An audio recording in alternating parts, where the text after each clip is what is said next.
Bismillahirrahmanirrahim.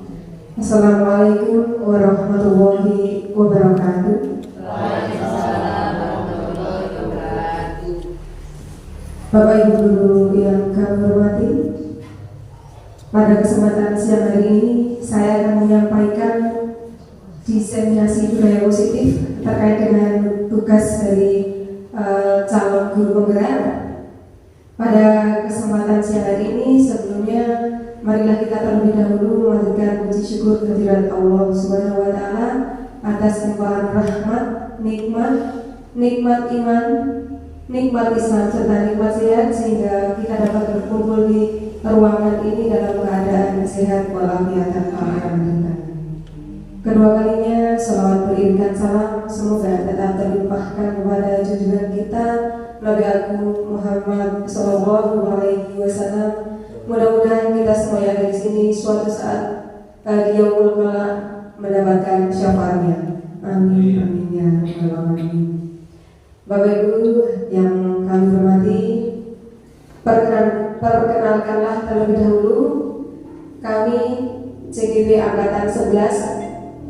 Yang sebelah kanan saya sendiri, Teti Ridiani, kemudian yang di sebelah kiri ada Ibu Indah Kusmawardani.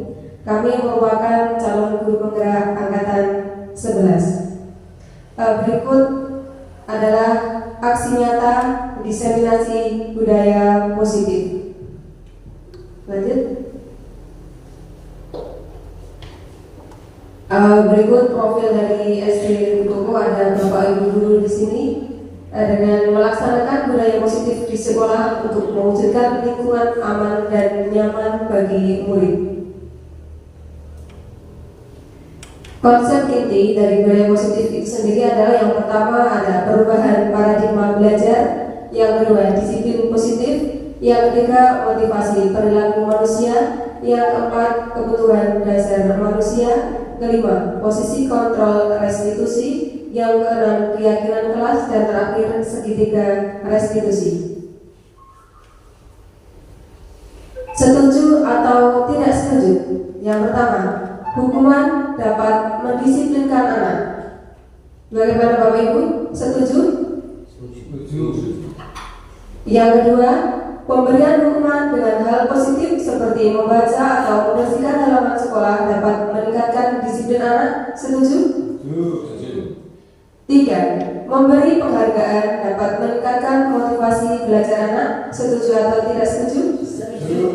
Baiklah, dari ketiganya setuju ya Bapak Ibu. Lanjut, Indah. Perubahan paradigma belajar. Pembelajaran dengan paradigma baru, yaitu pembelajaran yang dirancang berdasarkan prinsip pembelajaran yang berdiferensiasi, sehingga setiap siswa belajar sesuai dengan kebutuhan dari tahap perkembangannya untuk mewujudkan profil pelajar Pancasila, di mana ada 6 dimensi dari profil pelajar Pancasila. Ada yang pertama, beriman, bertakwa kepada Tuhan Yang Maha Esa dan berakhlak mulia. Yang kedua, berkebinekaan global. Yang ketiga, bergotong royong. Yang keempat, kreatif. Kelima, bernalar kritis. Dan keenam, mandiri.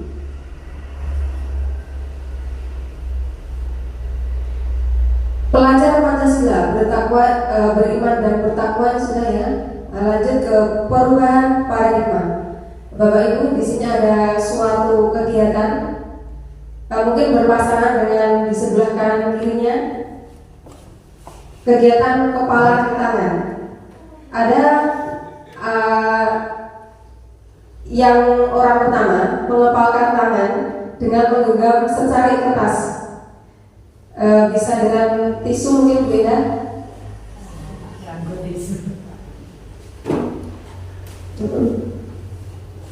Ya, nggak apa, yang penting bisa digenggam.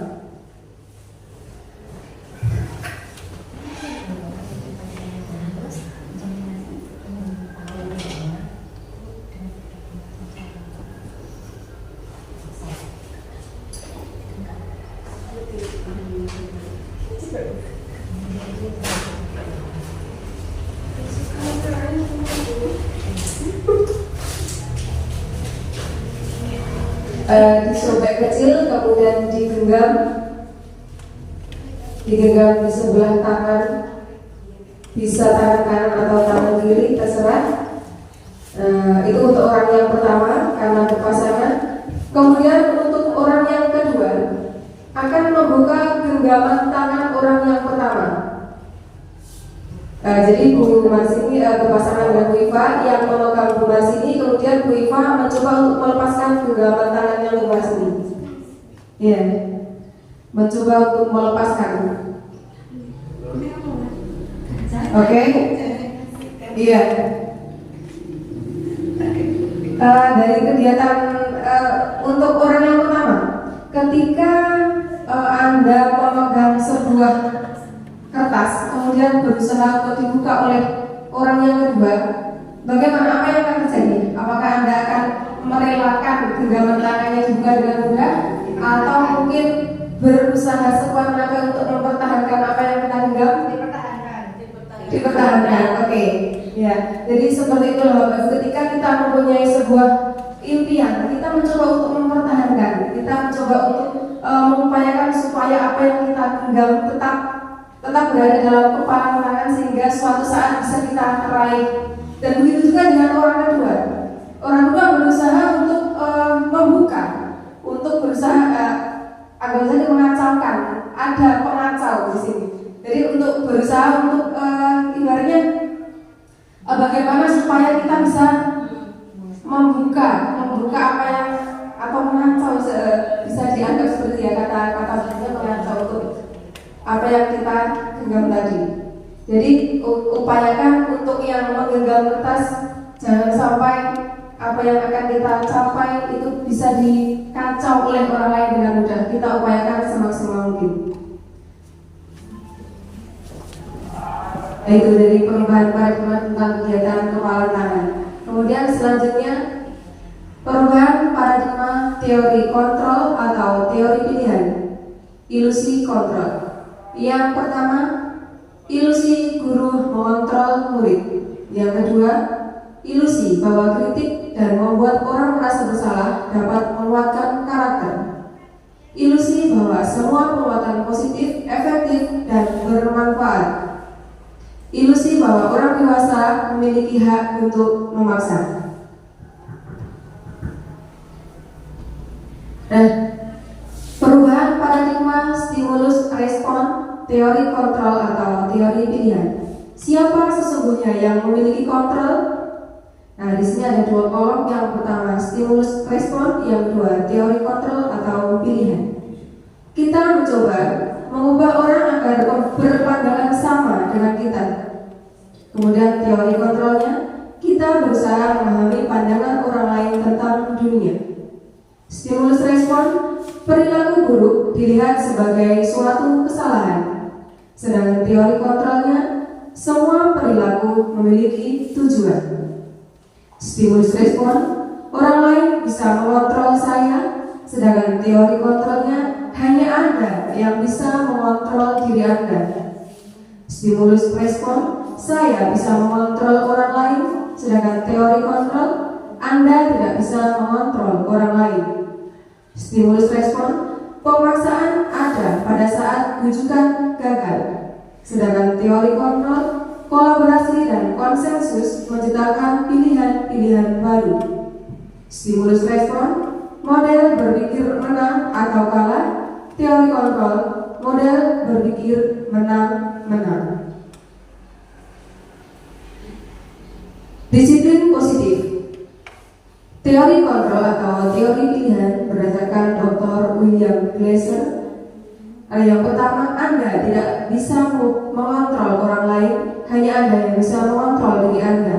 Makna disiplin di sini adalah belajar kontrol diri dengan menggali potensi kita agar tercapai tujuan mulia, yaitu sesuatu menjadi seseorang yang kita inginkan berdasarkan nilai-nilai yang kita hargai. Yang kedua, semua perilaku memiliki tujuan, yaitu berdasarkan teori motivasi. Yang pertama ada untuk menghindari hukuman, yang kedua untuk mendapatkan imbalan. Kedua motivasi ini termasuk motivasi ekstrinsik, dalam artian motivasi ini berasal dari luar diri seseorang. Yang ketiga untuk menghargai diri sendiri, yaitu merupakan motivasi intrinsik yang berkaitan dengan nilai-nilai kebajikan universal serta dapat dirangkaikan dalam keyakinan telas. Yang ketiga, model berpikir menang-menang, kolaborasi dan konsensus menciptakan pilihan-pilihan baru. Ada 5 posisi kontrol, yaitu ada penghukum, pembuat rasa bersalah, teman, pemantau, manajer yang nantinya akan beralih ke segitiga restitusi, yaitu menstabilkan identitas, validasi kebutuhan, serta menanyakan keyakinan. Yang keempat ada realitas kebutuhan kita berbeda. Kita berusaha memahami pandangan orang lain tentang dunia. Setiap orang memiliki gambaran yang berbeda sesuai dengan 5 kebutuhan dasar manusia. Yang pertama, bertahan hidup. Yang kedua, penguasaan. Yang ketiga, kasih sayang dan rasa diterima. Yang keempat, kesenangan. Dan terakhir, kebebasan. Disiplin positif dan nilai-nilai kebajikan universal. Disiplin positif. Kata disiplin berasal dari bahasa Latin disciplina, yang artinya belajar. Seseorang yang memiliki disiplin diri berarti mereka bisa bertanggung jawab terhadap apa yang dilakukannya karena mereka mendasarkan tindakan mereka pada nilai-nilai kebajikan universal. Sebagai pendidik, tujuan kita adalah menciptakan anak-anak yang memiliki disiplin diri sehingga mereka bisa berperilaku dengan mengacu pada nilai-nilai kebajikan universal dan memiliki motivasi intrinsik, bukan ekstrinsik. Nilai-nilai kebajikan itu sendiri adalah sifat-sifat positif manusia yang merupakan tujuan mulia yang ingin dicapai setiap individu.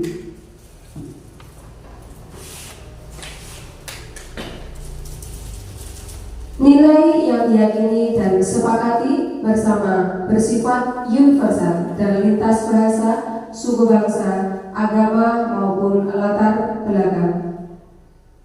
IPO atau Primary Years Program atau PYP, ada toleransi, ada rasa hormat, integritas, mandiri, menghargai, antusias, empati, keingintahuan, kreativitas, kerjasama, percaya diri, dan komitmen. Motivasi perilaku manusia.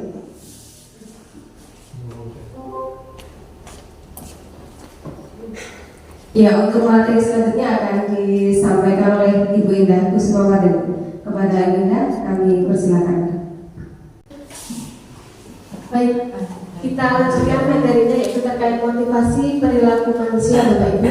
Tapi sebelumnya untuk menghilangkan rasa ngantuk nih, karena saat ini juga 1:30 itu jam rawan ngantuk, Bapak Ibu. Saya mohon untuk berdiri sebentar. Kesan ngantuk. Kita ice breaking sekejap nih, Bapak Ibu. Mungkin sudah ada yang pernah buka tutup bertepuk tangan, buka tutup bertepuk tangan, kiri kanan sambil bergoyang, kiri kanan sambil bergoyang. Bapak Ibu, sekarang saya yang memandu, jenengan yang melaksanakan ya. Siap? Siap. Tangan dua Pak Ahmad ya, jangan satu. 1, 2, 3. Buka tutup bertepuk tangan, kiri kanan sambil bergoyang. Buka tutup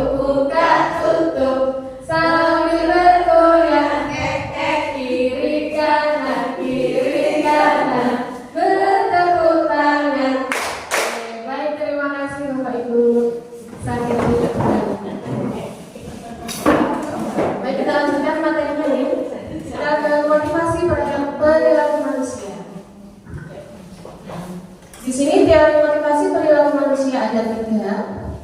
pertama yaitu untuk menghindari ketidaknyamanan atau hukuman. Ya, jadi kadang anak-anak itu motivasi belajarnya bisa karena takut dihukum oleh bapak ibu guru. Nah, itu di situ anak-anak di dalam pikirannya itu apa yang akan terjadi apabila saya tidak melakukannya? Wah, pasti mendapat hukuman. Itu termasuk motivasi eksternal. Yang kedua, untuk mendapatkan imbalan dari orang lain atau institusi. Ini termasuk juga ketika saya mengerjakan tugas pasti saya dapat nilai 100. Nah, itu juga termasuk imbalan. Apa yang akan saya dapatkan apabila saya melakukannya? Ini juga termasuk motivasi eksternal, ya Bapak Ibu. Jadi ketika kita memberikan penghargaan kepada murid, itu bisa jadi kita memberikan motivasi eksternal pada murid.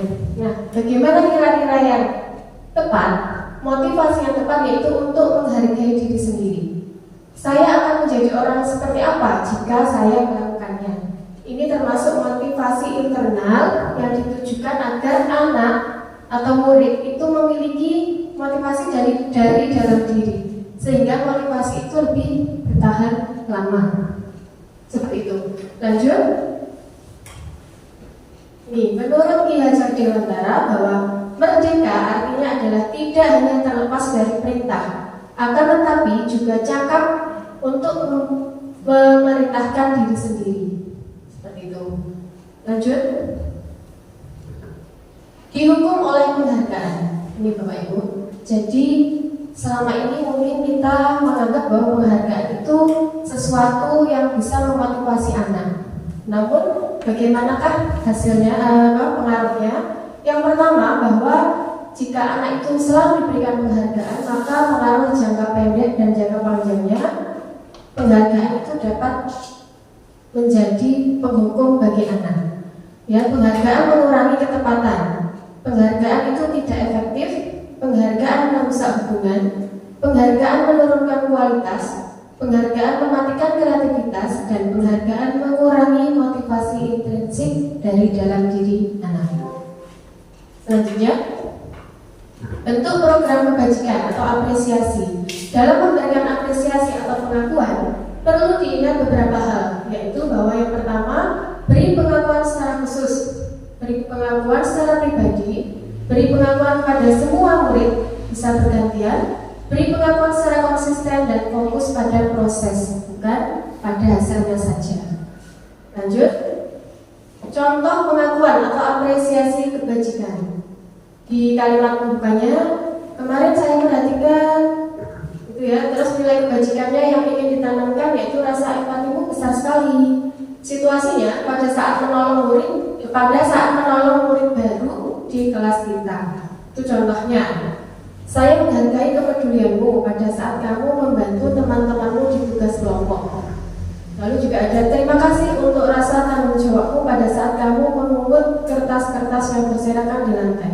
Jadi kalimat pembukanya itu kita menggunakan kalimat-kalimat positif, lalu di tengahnya kita cantumkan nilai-nilai kebajikan. Yang terakhir ke situasinya. Lanjut, ini Bapak Ibu, tindakan guru kira-kira itu masuk hukuman atau konsekuensi. Yang pertama, mencatat 100 kali di dalam buku kalimat, di dalam buku kalimat saya tidak akan terlambat lagi karena terlambat ke sekolah. Bapak Ibu, kira-kira ini hukuman atau konsekuensi nih?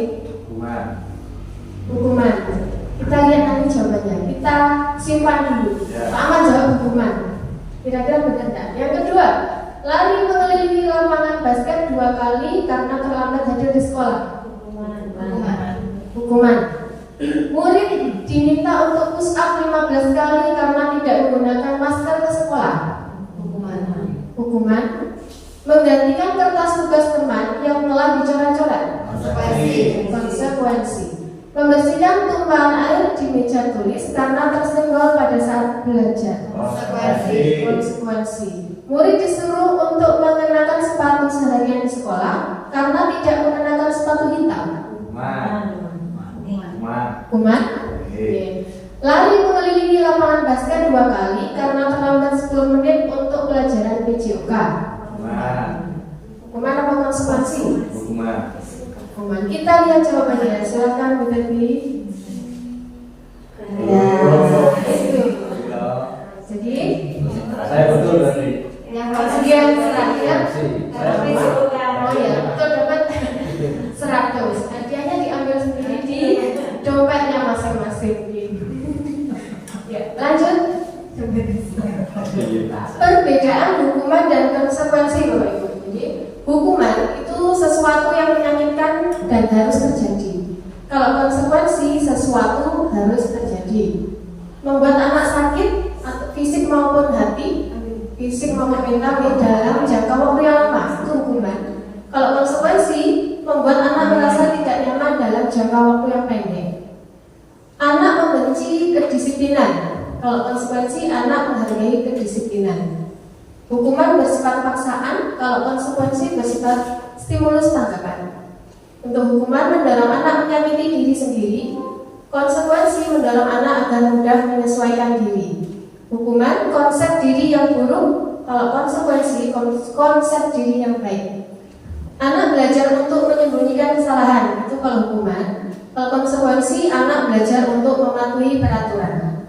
Marah, merasa bersalah, dipermalukan, merasa tidak dihargai, itu pada hukuman. Pada konsekuensi, kehilangan hak, dibuat tidak nyaman, diasingkan untuk sementara waktu.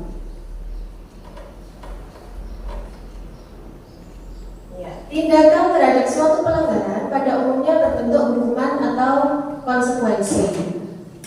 Restitusi adalah proses menciptakan kondisi bagi murid untuk memperbaiki kesalahan mereka sehingga mereka bisa kembali pada kelompok mereka dengan karakter yang lebih kuat.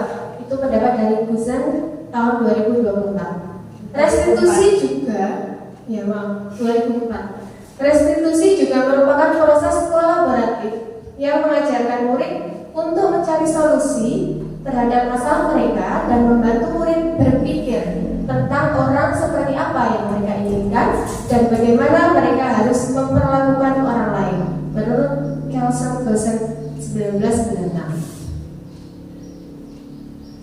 Identitas gagal dan identitas sukses. Jadi kita menganggap bahwa hukuman itu merupakan identitas gagal ya. Dan identitas suksesnya bisa berupa konsekuensi atau juga restitusi. Tapi nanti kita lihat mana yang lebih berdampak baik kepada murid. Dibaca teman-teman. Lanjut nih. Sembilan ciri-ciri restitusi. Bukan untuk menebus kesalahan, namun untuk belajar dari kesalahan. Ya. Yang kedua, memperbaiki hubungan. Yang ketiga, tawaran, bukan paksaan. Yang keempat, restitusi menuntun untuk melihat ke dalam diri. Kelima, restitusi mencari kebutuhan dasar yang mendasari tindakan. 6. Restitusi diri adalah cara yang paling baik untuk memecahkan suatu masalah. Restitusi fokus pada karakter, bukan tindakan. Restitusi fokus pada solusi. Dan restitusi mengembalikan murid yang berbuat salah pada kelompoknya. Lanjut. Kebutuhan dasar manusia. Bapak Ibu semuanya memerlukan kebutuhan ya? Iya. Kebutuhan dasar manusia merupakan sesuatu yang kita lakukan untuk mendapatkan apa yang kita inginkan. Seluruh tindakan yang kita lakukan memiliki tujuan. Semua usaha terbaik yang kita lakukan agar kebutuhan dasar kita terpenuhi dengan baik. Kebutuhan dasar manusia ada 5. Kita kelompokkan menjadi 5 kebutuhan dasar manusia, yaitu yang pertama, kebutuhan untuk bertahan hidup, yaitu berupa makanan, pakaian, tempat tinggal, keamanan, dan juga kesehatan. Yang kedua, kasih sayang dan rasa diterima. Rasa diterima, dipedulikan, berbagi, kerjasama, dan menjadi bagian dari dalam kelompok. Jadi ini ketika murid di kelas itu biasanya ada kan Bu Yuni misalnya anak yang mual atau suka nuansa, itu bisa jadi kebutuhan dasarnya itu berupa kasih sayang. Mungkin dia ingin diperhatikan lebih seperti itu ya. Lalu yang ketiga, harga diri, keinginan untuk dianggap, memimpin, berprestasi, diakui dan didengar. Ini juga ada ya. Contohnya misalnya kayak anak yang suka beli koncone, ya itu bisa jadi dia itu, ini loh aku yang paling kuat, ini loh aku yang paling hebat, misalnya seperti itu. Ini, ya apa? Contoh, contohnya mungkin siapa ya? Ada mungkin. Lanjut keempat, yaitu kebutuhan dasar berupa kebebasan. Mandiri, memiliki pilihan, mencoba hal baru dan mampu mengendalikan arah dirinya. Jadi ketika kita memberikan misalnya tugas, dikasih memberikan tugas, terus tugas itu disuruh kamu nulis ini, misalnya seperti itu. Anak itu kadang ada tidak mau, saya tidak mau menulis itu, saya maunya yang seperti ini. Nah itu bisa jadi anak tersebut membutuhkan adanya kebebasan dalam belajar. Gitu. Untuk kesenangan yaitu bermain, humor, antusias dan tertawa. Ada kalanya murid itu suka kalau temannya nangis, ya jahit. Aku seneng kok kayak kancamu nangis. Aku seneng kok kayak kancamu nangis. Biru-biru seperti itu. Itu bisa jadi dia membutuhkan kesenangan. Ya, lanjut. Hukuman, konsekuensi dan restitusi. Hukuman tidak terencana atau tiba-tiba.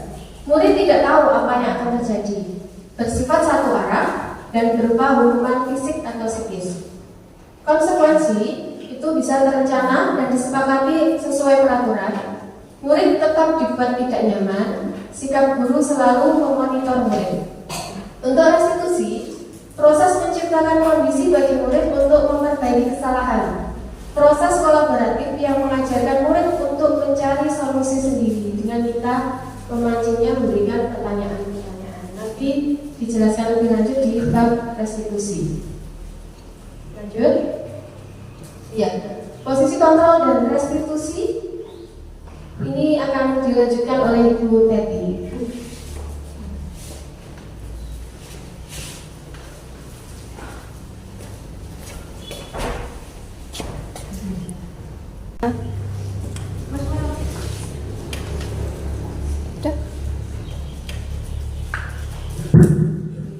Baiklah Bapak Ibu, saya akan memberikan kembali materi tentang posisi kontrol restitusi. Dan sebelum materi dimulai kembali, saya akan memberikan ice breaking. Kalau tadi sudah berkenaan dengan kinestetik atau gerakan, sekarang berkenaan dengan berpikir. Akan saya mulai dari saya, kemudian nanti akan saya menunjuk satu orang setelah saya.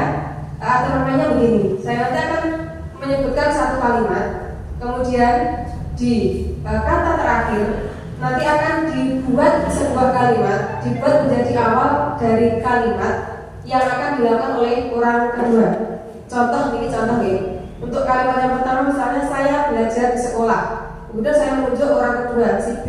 Nah, B nanti melanjutkan dengan kata sekolah di awal. Sekolah merupakan lembaga pendidikan misalnya. Cara mainnya seperti itu ya. Nah, nanti siap-siap siapa yang akan saya tunjuk. Yang kalimat yang pertama, Pak Adi sedang melakukan pembelajaran di kelas. Bu Yuli, silakan dengan kata awal kelas. Sudah.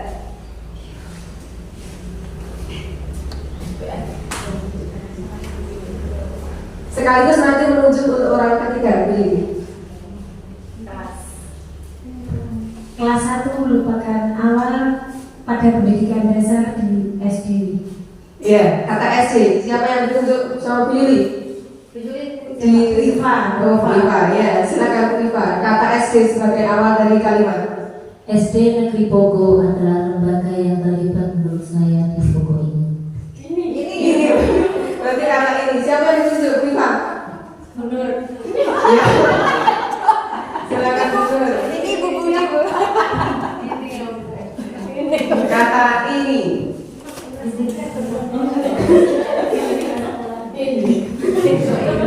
Ya, kata ini.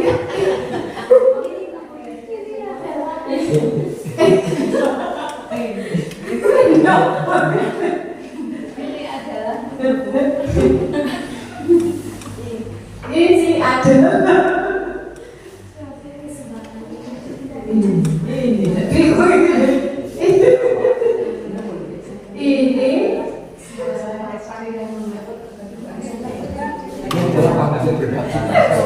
ini adalah kegiatan yang dilakukan oleh Ibu Teti dan Bu Endah.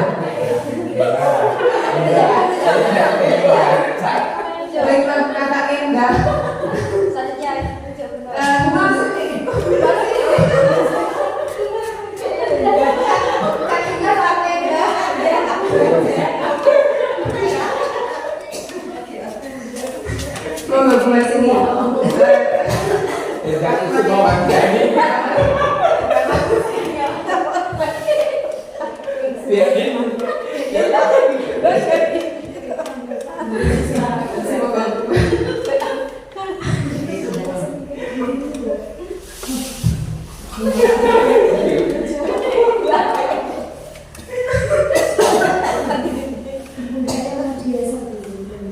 Mau tunggu sini, kata Endah.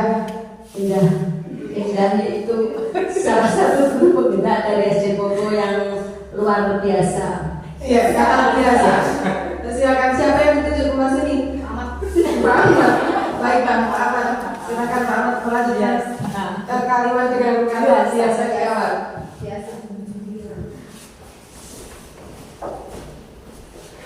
Biasa dalam kegiatan dan kesempatan melaksanakan sesuatu adalah salah satu yang digunakan dalam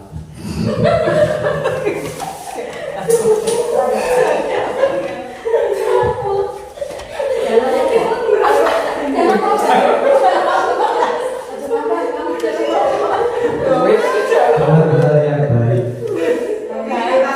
Silakan yang ditunjuk Pak Ahmad. Pak Pranita, buat kalimat dan kata baik di awal. Kata awal baik ya. Baik buruk diri kita itu adalah merupakan persepsi dari orang yang menilai kita.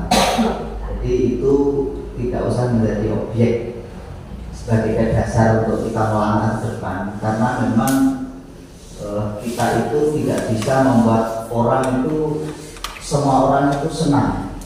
Tetapi memang apa yang kita lakukan harus kita yakini bahwa itu hal yang positif untuk kemajuan sebuah lembaga mungkin di mana tempat kita bekerja. itu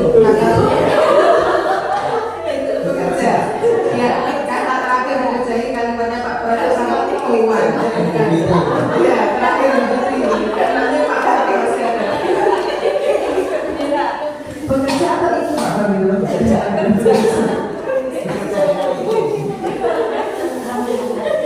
Iya, baiklah begitu. Bekerja dengan hati yang senang dan juga ikhlas, insya Allah akan mendatangkan keberkahan pada diri. Diri, ini terakhir Pak Prabowo. Kata dia Allah berdiri sama Pak Arbo. Supaya diriku, berdiri siapa? Diri mau berdiri. diri dengan kata diri itu sendiri. Ini kan target berapa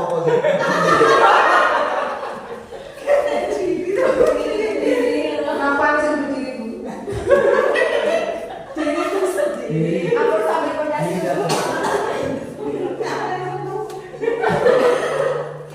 diri apa? diri mama mau punya diri. Diri kita adalah seorang pendidik yang mengajarkan anak didik kita tentang sopan dan santun. Iya.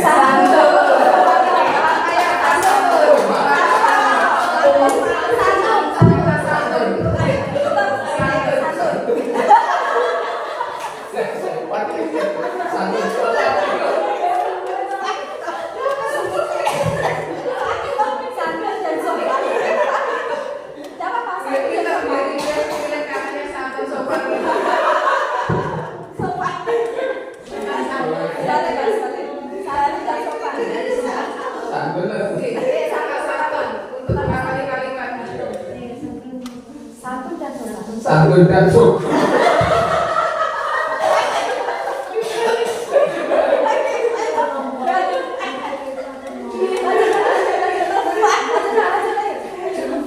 Satu gitu.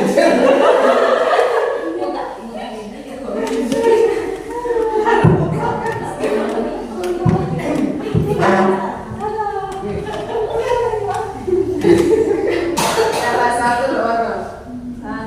Satu Mbak Warno. Satu dia senang.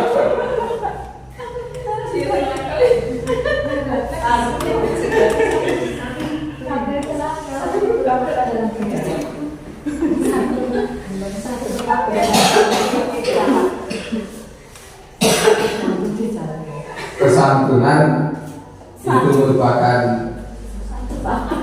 santunan yang itu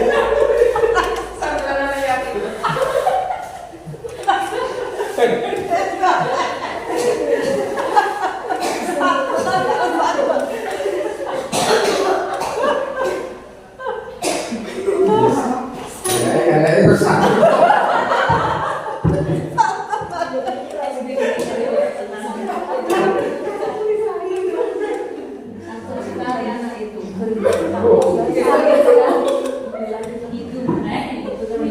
Gak ada yang bilang kayak gitu.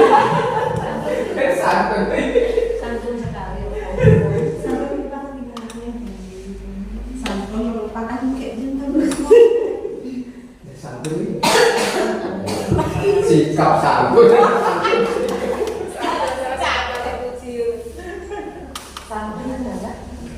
Santun adalah sikap yang baik bagi anak-anak dalam melaksanakan atau belajar di setiap saat. Iya, terima kasih. Tepuk tangan. Terima kasih Pak Warno sebagai penutup di ISBG yang kedua ini. Baik, kita lanjutkan untuk materi selanjutnya. 5 posisi kontrol restitusi. Yang pertama, posisi penghukum. Yang kedua, posisi pembuat merasa bersalah. Yang ketiga, posisi teman. Yang keempat, posisi pemantau atau monitor. Yang kelima, posisi manajer. Lanjut. Yang pertama, posisi penghukum. Biasanya mempunyai ciri-ciri ya seperti menghardik, kemudian menunjuk-nunjuk, berkaca pinggang, membentak, bisa hukumannya dalam bentuk verbal atau fisik. Kalau bentuk verbal biasanya, kamu itu nakal sekali, kenapa kamu memecahkan botol minuman kamu? Jadi marah-marah merupakan hukuman verbal. Kalau fisik seperti tadi, biasanya ketika ada siswa yang bersalah kemudian disuruh untuk berlari mengelilingi halaman. Dampak dari posisi ini adalah murid menjadi pendendam. Betul. Ketika kita menghukum anak ketika baru tak berbos. Ada bisa jadi ketika anak sudah kelas 6 itu kan sudah besar ya. Mereka sudah kuat kalau memang hanya untuk menggembos ban sepeda motornya Bapak Ibu guru sudah bisa. Jadi tidak menutup kemungkinan mereka menjadi pendendam. Yang kedua, tidak menyukai guru atau mata pelajaran yang diganggu. Kemudian posisi pembuat merasa bersalah. Biasanya suara cenderung lembut, tenang, namun kata-katanya menyalahkan murid. Seperti ini contohnya. Nah, kenapa kamu memecahkan? Kamu tidak kasihan sama bu guru. Bu guru harus membersihkan pecahan-pecahan botol yang kamu pecahkan. Nah, seperti itu. Jadi anak-anak itu oh iya ya, kemudian berpikir anak-anak pasti berpikir oh iya ya, ketika saya melakukan akhirnya kan nyubit anak-anak. Seharusnya saya tidak berbuat seperti itu. Akhirnya itu bisa terbawa dalam jangka waktu yang panjang. Kemudian yang kedua, guru akan menyatakan hal-hal yang merasa kesalahan ada pada murid dan membuat guru menderita seperti tadi ya. Dampak dari posisi ini membuat murid merasa bersalah, merupakan identitas gagal, kemudian rendah diri dan menarik diri dari lingkungan. Yang ketiga, posisi teman. Suara guru biasanya akan ramah, kemudian cenderung bersembah gurau untuk menghangatkan suasana. Biasanya ketika siswanya melakukan kesalahan, tidak akan ada sedikit gurauan dalam hal menangani siswa yang melakukan kesalahan. Dan dari dampak posisi ini adalah murid akan bergantung kepada satu orang, ada menimbulkan faktor ketergantungan. Kemudian murid tidak mandiri dan tidak bisa berpikir untuk diri sendiri. Yang keempat, posisi pemantau atau monitor. Seorang pemantau akan bersuara datar, tidak emosional, tidak bersenda gurau, ataupun menggunakan suara tinggi. Kemudian tercipta identitas diri positif atau berhasil. Pemantau selalu perlu senantiasa memantau. Pada saat murid diberikan sanksi, maka guru pun harus selalu mengawasi. Dari posisi ini, murid akan menghitung konsekuensi dan hadiah tanpa memahami sepenuhnya nilai kebajikan yang dituju. Kemudian tidak sepenuhnya mandiri ketika seorang guru ada pada posisi pemantau. Yang kelima ada posisi manajer, yaitu suara manajer netral, tidak emosional, tidak terlalu ramah dan tidak bernada tinggi, tercipta identitas positif atau berhasil. Guru akan tulus mengajukan pertanyaan-pertanyaan bermakna agar membuka pikiran murid. Guru membimbing murid untuk menyelesaikan masalahnya secara mandiri. Nah, dampak dari posisi ini adalah murid bisa lebih mandiri, kemudian percaya diri dan dapat memecahkan masalah. Lanjut. Nah, pernyataan. Saya kecewa sekali dengan kamu. Kamu tidak pernah benar melakukannya. Ayolah, lakukan demi ibu bapak. Apakah kamu mau mendapatkan stiker bintang ini?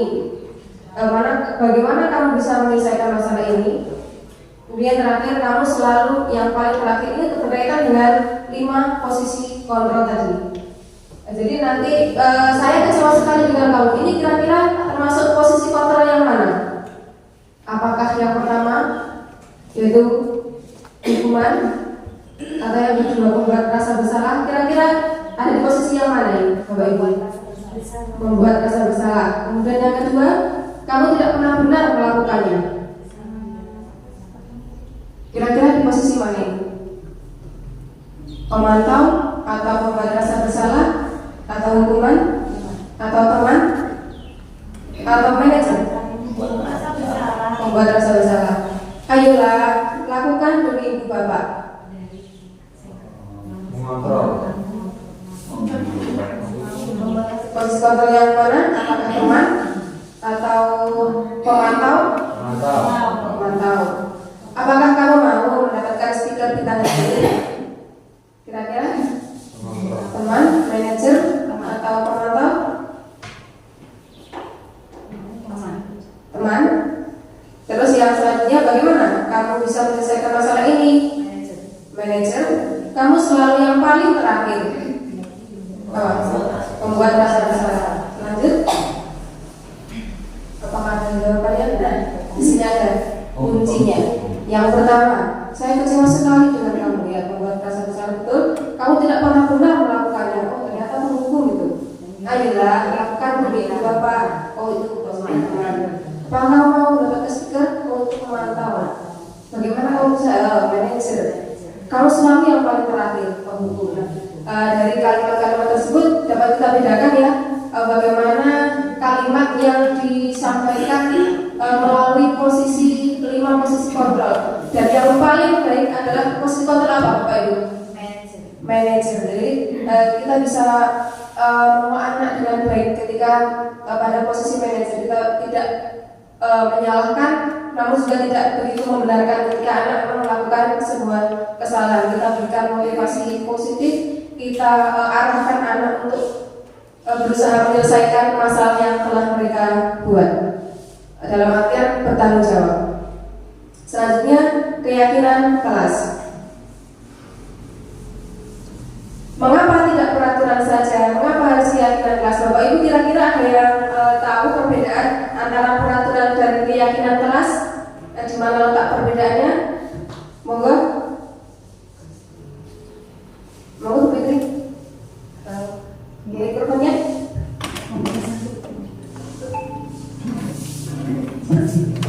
Baik, saya akan coba menjawab perbedaan peraturan dan juga keyakinan kelas. Nanti apabila jawaban saya mungkin ada kekurangan dan sebagainya mohon dilengkapi itu dari peraturan itu sifatnya mengikat dan lebih cenderung membuat anak itu merasa tidak nyaman karena terikat sekali. Sedangkan keyakinan kelas itu dibuat secara bersama-sama antara guru dan juga siswa, maka siswa akan lebih menjalankannya lebih senang dan juga lebih nyaman, lebih baik karena itu sudah menjadi kesepakatan dari guru dan juga siswa. Dan dalam menyusun keyakinan kelas pun ada beberapa tahapannya yang mana siswa diajak untuk berdiskusi membuat keyakinan kelas dan itu dipahamkan kepada siswa guna untuk kepentingan kelas dan juga sekolah. Jadi menurut saya keyakinan kelas lebih fleksibel dan lebih membuat mahasiswa daripada keyakinan. Ya, terima kasih jawaban dari Bu Fitri. Memang betul sekali ya, untuk peraturan itu sifatnya mengikat, akan tapi keyakinan lebih karena memang dibuat bersama-sama dengan anak sehingga anak lebih nyaman dalam menjalankan keyakinan kelas tersebut. Lanjut, ya. Kemudian, mengapa kita memiliki peraturan harus menggunakan helm bila mengendarai kendaraan roda 2? Kira-kira mengapa Bapak Ibu ketika kita menggunakan helm mengendarai kendaraan harus menggunakan helm? Agar apa? Kira-kira? Lebih aman. Apakah agar tidak dibilang? Agar lebih aman. Agar lebih aman. Tentunya lebih aman dalam untuk diri kita sendiri. Ya. Lanjut. Nah, di sini kita akan membahas tentang keyakinan kelas itu sendiri. Keyakinan kelas bersifat lebih abstrak daripada peraturan yang lebih rinci dan konkret. Keyakinan kelas berupa pernyataan-pernyataan universal. Pernyataan keyakinan kelas senantiasa dibuat dalam bentuk positif. Keyakinan kelas hendaknya tidak terlalu banyak sehingga mudah diingat dan dipahami oleh semua warga kelas. Keyakinan kelas sebaiknya sesuatu yang dapat diterapkan di lingkungan tersebut. Semua warga kelas hendaknya ikut berkontribusi dalam pembuatan keyakinan kelas lewat kegiatan curhat pendapat. Bersedia meninjau kembali keyakinan kelas dari waktu ke waktu. Urutan langkah-langkah utama menetapkan keyakinan kelas serta pendalamannya yaitu yang pertama, mempersilakan warga sekolah atau murid-murid di sekolah atau kelas untuk bercurah pendapat tentang peraturan yang perlu disepakati di sekolah atau kelas. Yang kedua, mencatat semua masukan-masukan para murid atau warga sekolah di papan tulis atau di kertas besar, yaitu kertas ukuran poster, di mana semua anggota kelas atau warga sekolah bisa melihat hasil curah pendapat. Susunlah keyakinan kelas sesuai prosedur pembentukan keyakinan sekolah atau kelas. Gantilah kalimat-kalimat dalam bentuk negatif menjadi positif. Dalam artian begini Bapak, ketika peraturan itu biasanya ya, peraturan dilarang menggunakan sepatu berwarna merah misalnya ketika hari Senin. Nah itu kan dilarang, itu merupakan kalimat negatif. Ya, bisa diganti dengan kalimat yang lebih positif. Menggunakan sepatu berwarna hitam ketika melakukan upacara. Jadi tidak ada kata atau kalimat-kalimat yang berbentuk negatif. Kemudian yang keempat, tinjau kembali daftar curah pendapat yang sudah dicatat. Anda mungkin akan mendapati bahwa pernyataan yang ditulis di sana masih banyak yang berupa peraturan-peraturan. Selanjutnya, ajak warga sekolah atau murid-murid untuk menemukan nilai kebajikan atau keyakinan yang dituju dari peraturan tersebut. Yang kelima, tinjau ulang keyakinan sekolah atau kelas secara bersama-sama. Seharusnya setelah beberapa peraturan telah disatukan menjadi beberapa keyakinan, maka jumlah butir pernyataan keyakinan akan berkurang. Sebaiknya keyakinan sekolah atau kelas tidak terlalu banyak, bisa berkisar 3-7 prinsip atau keyakinan. Bila mana terlalu banyak, maka warga kelas akan sulit mengingatnya dan akhirnya sulit untuk dijalankan. Yang keenam, setelah keyakinan sekolah atau kelas selesai dibuat, maka semua warga kelas dipersilakan meninjau ulang dan menyetujuinya dengan menandatangani keyakinan sekolah atau kelas tersebut, termasuk guru dan semua warga atau murid. 7. Keyakinan sekolah atau kelas selanjutnya bisa dilekatkan di dinding kelas di tempat yang mudah dilihat semua warga kelas. Jadi demikian tadi untuk langkah-langkah pembuatan keyakinan kelas. Kemudian di sini ada beberapa kalimat, ada peraturan. Nah, kemudian nanti kita ubah ke keyakinan kelas menjadi seperti apa ya? Selalu kembalikan buku ke tempatnya. Nah, ini merupakan kalimat peraturan. Jadi ketika diubah menjadi keyakinan kelas, kita hilangkan kata negatif atau yang mengandung makna negatif. Kira-kira seperti apa perubahan kalimatnya? Mengembalikan buku ke tempatnya setelah selesai digunakan, mungkin ya, contohnya.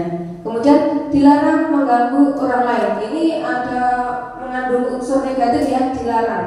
Kemudian ketika diubah menjadi keyakinan kelas, kita ubah menjadi dalam bentuk positif.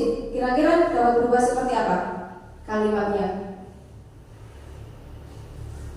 Dilarang mengganggu orang lain. Mari kita menjaga ketenangan. Ya, bisa. Mari kita menjaga keterangan kelas misalnya. Kemudian hadir di sekolah 15 menit sebelum pembelajaran dimulai. Hadir tepat waktu. Terus dilarang melakukan kekerasan. Misalnya,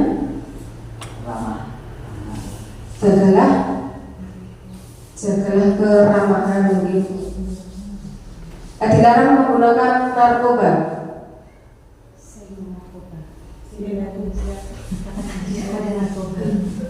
Cyber drugs. Ya, kemudian bergantian atau menunggu giliran. Budayakan diri. Gunakan masker.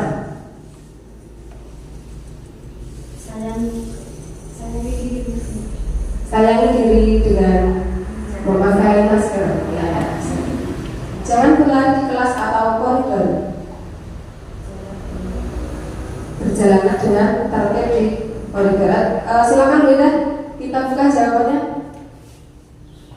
Ya, itu merupakan sebuah apa ya? Intinya berhubungan dengan nilai kebajikan universal.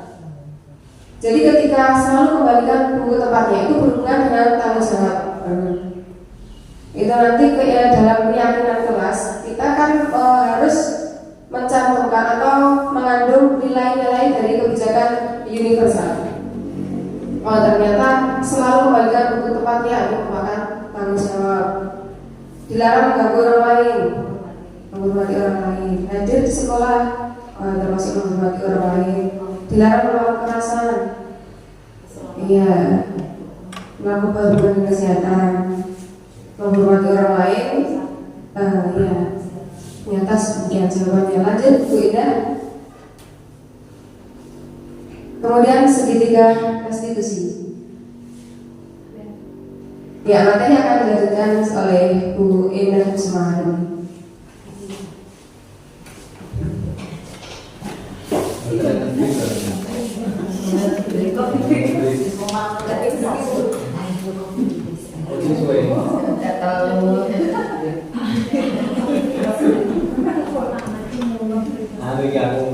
Baik Bapak Ibu, sebelum kita lanjutkan ke segitiga restitusi, berikut saya akan memutarkan video hasil pembuatan keyakinan kelas saya dengan anak-anak kelas 1. Menjadi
Selanjutnya materi tentang segitiga restitusi. Tadi sudah disinggung ya di awal bahwa dalam pemecahan masalah ada beberapa langkah, ada yang memberikan hukuman, ada yang memberikan konsekuensi, dan ada yang memberikan menggunakan langkah restitusi. Nah, ini bab terakhir Bapak Ibu. Jadi segitiga restitusi. Apa itu segitiga restitusi?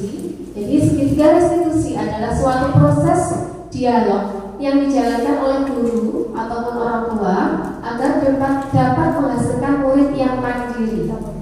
Saat guru di posisi manajer, aspek yang dikembangkan pada murid adalah motivasi intrinsik, sehingga penanaman nilai-nilai kebajikan dapat tumbuh dan berkembang menjadi suatu kebiasaan yang positif yang akhirnya membentuk karakter murid. Jadi itu yang diharapkan dengan adanya proses restitusi dalam pemecahan masalah. Lanjut. Nih, langkah-langkah melakukan restitusi atau disebut juga dengan segitiga restitusi. Yang pertama, ini Bapak Ibu yang sebelah kanan ya, dan sebelah kiri, yaitu validasi tindakan yang salah. Yang pertama. Lalu yang kedua, menanyakan keyakinan, menstabilkan identitas dulu ke bawah, baru menanyakan keyakinan. Itu prosesnya segitiga restitusi. Kamu tentu punya alasan mengapa melakukan itu. Itu contoh kalimat yang bisa kita gunakan untuk memvalidasi tindakan yang salah. Atau juga adakah cara yang lebih efektif untuk mendapatkan apa yang kamu butuhkan? Nah, di menstabilkan identitas kita bisa menggunakan kalimat setiap orang pasti pernah melakukan kesalahan, atau kamu bukan satu-satunya yang pernah melakukan kesalahan ini. Lalu untuk menanyakan keyakinan kelas apa yang telah kita sepakati, atau kamu ingin menjadi orang seperti apa? Kira-kira Bapak Ibu sudah pernah belum melakukan segitiga restitusi ketika menghadapi anak-anak yang bermasalah? Sudah pernah belum? Sudah. Bagaimana hasilnya Pak? Ya, ada kalanya berhasil, ada kalanya proses. Berarti tergantung anaknya ya? Ya, Kira-kira Pak Hasan itu bisa nggak Pak? Bisa. Bisa ya? Itu apa mungkin hanya khusus untuk Pak Ahmad ya? Bisa ya? yang satu periode harus berbeda. Enggak, banyak orang. Lanjut. Sisi 1, menstabilkan identitas. Ya, berdasarkan prinsip membuat kesalahan adalah bagian dari proses pembelajaran. Berperan menggeser identitas gagal ke identitas sukses. Tadi sudah dibahas ada identitas gagal dan identitas sukses. Jangan mengkritik murid yang sedang mengalami identitas gagal. Jadi bagaimana? Jangan dikritik tapi diberikan motivasi. Ya. Lanjut. Sisi yang kedua, belum. Ajukan pertanyaan. Membuat kesalahan sesuatu yang wajar. Manusia tidak ada yang sempurna. Kita bisa memperbaiki masalah ini. Saya tidak menanyakan kesalahannya, tetapi fokus memperbaiki masalah ini. Apakah saat ini kamu telah menjadi orang yang baik untuk dirimu sendiri? Ini contoh-contoh kalimat positif nih. Kalimat positif yang bisa diajukan dalam menstabilkan tindakan tindakan. Lanjut. Sisi 2 yaitu validasi tindakan yang salah. Berdasarkan prinsip setiap perilaku berupaya memenuhi suatu kebutuhan tertentu. Ya. Tadi ada 5 kebutuhan dasar manusia. Jadi kita berupaya memenuhi salah satunya. Kira-kira kebutuhan apa yang sedang dibutuhkan oleh anak yang bermasalah ini? Guru akan bergeser dari pemikiran stimulus respon menjadi proaktif. Mengenali dan mengakui kebutuhan murid ini dapat memperbaiki hubungan dengan murid. Lalu, pernyataan atau pertanyaan disampaikan dengan suara yang tidak menghakimi atau memojokkan. Jadi suaranya dibuat seramah mungkin, ya. Lanjut. Ajukan pertanyaan. Ini contoh pertanyaan yang bisa kita pakai, kita bisa ucapkan ketika kita memvalidasi tindakan yang salah. Kamu bisa saja bertindak lebih gagah dari ini. Kamu pasti punya alasan mengapa melakukannya. Kamu melakukannya karena mempertahankan sesuatu yang penting bagimu. Apa yang penting bagimu? Mungkin kamu bisa mempelajari suatu perilaku baru yang lebih efektif. Bersediakah kamu mempelajarinya? Ya. Lanjut. Sisi 3, menanyakan keyakinan. Gary Cantrell menyatakan bahwa pada dasarnya kita termotivasi secara intrinsik. Saat perilaku telah divalidasi dan identitas sukses telah stabil, maka murid telah siap mengaitkan keyakinannya dengan tindakannya yang salah. Ajukan pertanyaan. Sebagai keluarga atau kelas, apa yang kita yakini? Atau nilai-nilai apa yang akan kita sepakati? Seperti apa gambaran sebuah kelas yang ideal bagi kamu? Apa yang kamu rasakan ketika melakukan itu? Atau kita juga bisa mengajukan pertanyaan, kamu ingin menjadi orang seperti apa? Ya, berikut juga ada video hasil kami melakukan restitusi. Yang pertama, restitusi yang dilakukan oleh Ibu Teti di kelas 4.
Sekali ya, kalau itu penting atau tidak? Kalau menurut kamu itu, jadi yang dalam kelas apa yang akan kamu lakukan pada saat kamu mendengar? Apakah kamu sudah mempunyai masalah ini? Apa yang akan kamu lakukan untuk mempunyai masalah ini? Saya akan pergi sampai ke aturan dan saya akan melakukan atau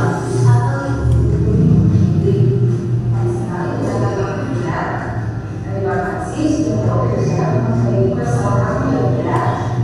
Sekarang silakan kamu kembali bekerja dan berusaha melaksanakan.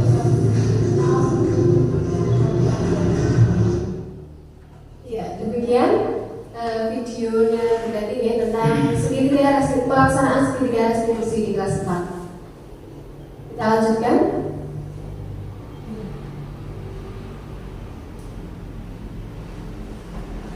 Nah, sekarang Bapak Ibu Guru sudah memahami bagaimana melaksanakan budaya positif di sekolah untuk menciptakan lingkungan yang aman, nyaman, menjaga dan menyenangkan serta memerdekakan dalam mewujudkan pendidikan yang berpihak pada murid dan pencapaian profil belajar Pancasila.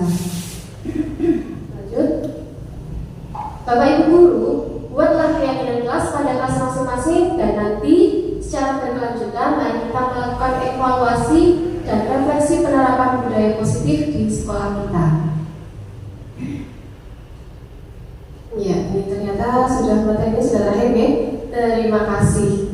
Ya. Salam guru penggerak, tergerak, bergerak dan menggerakkan, itu salah satu tujuan kami. Tujuan kami mengikuti guru penggerak itu awalnya ya tergerak itu untuk mengikuti, dan saat ini kami sedang bergerak. Dan nanti insya Allah kami akan menggerakkan Bapak Ibu. Kata ya? Iya. Iya. Sebelum ditutup, saya ada sedikit contekan pantun Bapak Ibu. Ya. Nanti jawabnya gimana? Jawabnya ya. dapat ajian yang bisa. Iya. Kepres. Ini pantun dari saya. Ke Sungai Elo membawa bekal mie. Tidak lupa membawa sambal untuk pendampingnya. Demikian praktik baik dari kami. Semoga Bapak Ibu Guru mendapatkan manfaatnya. Amin. Ya, umum balik dari kegiatan hari ini kami mohon berkenan Bapak Pramito untuk memberikan sedikit penguatan kepada kami.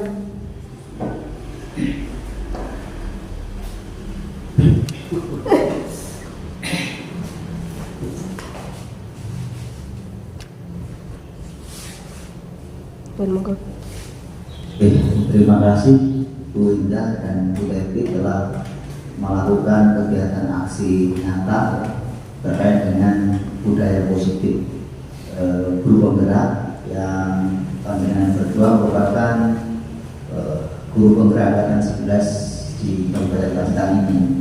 Dari materi yang sudah dikupas tuntas oleh Bu Indah dan Bu Devi sebenarnya luar biasa banyak dan memang itu isinya baik semua.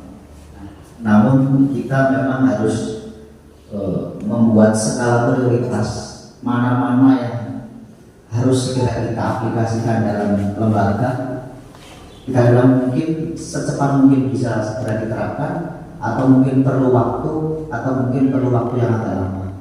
Nah, kalau dari tema yaitu tentang budaya positif, ini berangkat dari pengertian pendidikan menurut Ki Hajar Dewantara, bahwa pendidikan itu menurut Ki Hajar Dewantara adalah bagaimana cara kita menuntun kodrat anak, kodrat anak untuk memperkuat kodrat anak agar anak itu bisa menjadi manusia atau masyarakat. Karena memang pendidikan itu bukan kita akan mengubah anak, tapi menuntun anak. Jadi setiap anak, setiap individu itu memiliki potensi yang berbeda-beda, memiliki karakteristik yang berbeda-beda. Nah, kita sebagai guru dituntut untuk mampu memetakan karakter, kemampuan, potensi anak itu, di mana ya kemudian kita bisa mengelola atau memanage anak itu menjadi lebih baik sesuai dengan kodrat dan minat anak tersebut. Kemudian yang berikutnya, kalau bisa saya simpulkan bahwasanya budaya positif itu kalau tidak salah kurang lebih ada 29 hal-hal positif atau budaya positif yang bisa diterapkan di lembaga atau dimanapun kita berada. Salah satunya mungkin ada beberapa hal yang saya garis bawahi ya, terkait dengan ini tadi tentang sopan santun tadi ya, sopan santun. Contohnya apa sopan santun itu? Selalu meminta izin apabila ingin melakukan sesuatu. Misal di dalam kelas ini, contoh di dalam kelas, apabila anak ingin keluar ke belakang harus minta izin kepada guru. Itu adalah merupakan budaya positif yang harus diterapkan di sebuah lembaga. Kemudian budaya antri, tidak nyerobot, itu adalah juga budaya positif. Kemudian kerja bakti dalam hal ini mungkin kalau ikut kelas adalah piket siswa itu merupakan budaya positif yang harus senantiasa kita tanamkan pada anak. Kemudian tepat waktu tiba di sekolah atau tiba di kelas, kemudian tepat waktu dalam masuk kelas, ini adalah budaya positif yang juga harus kita tanamkan. Jujur itu pasti, kemudian mentaati keyakinan kelas yang sudah disepakati tadi, dan juga toleransi, saling menghargai antara satu dengan yang lain, karena memang interaksi ini adalah tujuannya ke sana. Apabila di rumah kita interaksinya hanya dengan orang tua, tetapi di sekolah interaksi dengan teman, maka anak bisa memanage emosi agar anak bisa bertoleransi dengan yang lain, bertanggung jawab seperti yang tadi. Kalau sudah melakukan sesuatu juga harus bertanggung jawab. Ada konsekuensi tadi, menumpahkan air, harus membersihkannya dan lain sebagainya. Kemudian membuang sampah pada tempat yang telah disediakan. Ini juga budaya positif yang memang harus senantiasa kita tanamkan pada anak. Dan mungkin yang terakhir adalah religius. Religius memang ini hukumnya wajib. Apa upaya-upaya kita untuk membuat budaya positif di sekolah? Ini sudah kita lakukan. Pembiasaan itu juga budaya positif. Karena pembiasaan itu akhirnya akan menjadi karakter yang baik. Maka hal-hal mungkin khususnya yang 10 saya garis bawahi tadi, saya mohon dengan sangat kepada Bapak Ibu guru, terutama panjenengan berdua, Bu Eti dan Bu Indah selaku guru penggerak, untuk bisa diaplikasikan dalam kelas, dalam lembaga, dan sehingga nanti ke depan lembaga kita akan menjadi lebih baik. Saya kira itu umpan balik dari saya. Mohon maaf atas kekurangan dan terima kasih. Saya kembalikan. Baik, terima kasih Pak Pranto atas materinya, penguatan dan motivasi yang luar biasa, dan ini merupakan prakarsa yang harus kita laksanakan bersama nih Bapak Ibu ya, untuk mewujudkan sekolah yang sesuai dengan apa yang kita cita-citakan dalam visi sekolah kita. Baik, terima kasih. Untuk selanjutnya dapat kami tutup ya, dapat kami sudahi kegiatan berbagi praktik baik pada kesempatan siang hari ini. Kami berdua mohon maaf atas segala kekurangan dan terima kasih atas kehadiran dan partisipasi Bapak Ibu sekalian. Billahi taufiq wal hidayah. Wassalamualaikum warahmatullahi